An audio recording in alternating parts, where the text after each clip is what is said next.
лет 15 я уже получаю эти лекарства.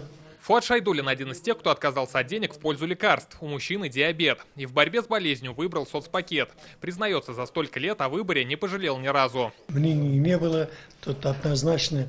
И я не думал, что лучше, как положительнее, не положительнее. Пока не жалуюсь, устраиваюсь, получается. Но есть и те, кто ратует за денежную компенсацию. Женщина просила не показывать своего лица. Говорит, чтобы получить необходимый препарат, приходилось долго ждать его поступления в аптеку.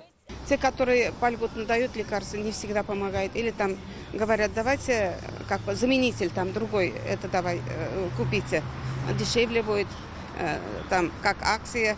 Это я сама лично попробовала, ничего не помогает. И приходится покупать. Сегодня в Татарстане более 300 тысяч льготников. Из них 66 выбирают деньги вместо лекарств. Многих отталкивает отсутствие в соцпакете привычных препаратов. Но медики уверяют, на все есть альтернатива. И без лечения никто не останется. При этом программа не ограничивает финансовую сумму на одного пациента.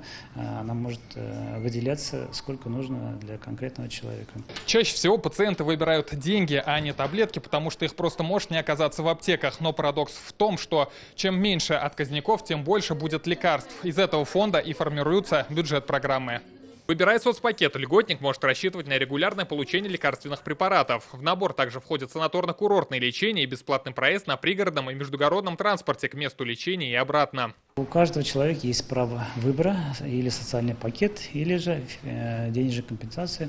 На сегодняшний день это составляет 863 рубля. Определиться льготникам с выбором нужно до 1 октября. Он будет действовать в течение года. Для этого необходимо подать заявление в пенсионный фонд. Тем, кто хочет оставить все как было, ничего делать не нужно. Рамиль Галюрдин, Алмаз Зейдинов, ТНВ, Казань.